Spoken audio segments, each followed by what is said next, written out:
L'Invalsi boccia la scuola siciliana. I risultati dei test pubblicati dall'Istituto Nazionale di Valutazione del Sistema Scolastico Italiano decretano un ulteriore passo indietro degli alunni siciliani in termini di competenze in lettura e matematica.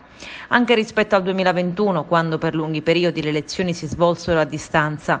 Insomma, nonostante quest'anno sia trascorso quasi completamente in presenza, la scuola siciliana fa fatica a uscire dall'incubo della pandemia e si allontana ulteriormente dalle realtà italiane più virtuose. Vanno meglio le cose in inglese, dove gli esiti in alcune classi addirittura migliorano. Rispetto a un anno fa è la scuola elementare seconde e quinte classi siciliane che fa registrare i risultati peggiori.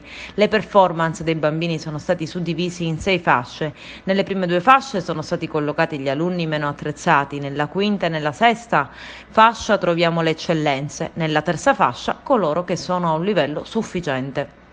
In seconda elementare gli alunni delle prime 2 fasce ammontano per l'italiano al 35%, 12 mesi fa erano a quota 19%. In terza media si registrano incrementi più contenuti, più 3% per l'italiano, che però fa registrare più della metà, il 51% di ragazzini nei primi 2 livelli di competenze in italiano e addirittura il 62% in matematica. Le cose non cambiano se si prendono in considerazione i maturandi, anche in questo caso quelli collocati dall'Invalsi al primo livello, con competenze in italiano e matematica previste per i ragazzini di terza media, aumentano a un terzo del totale, il 62% per l'italiano e il 72% per la matematica.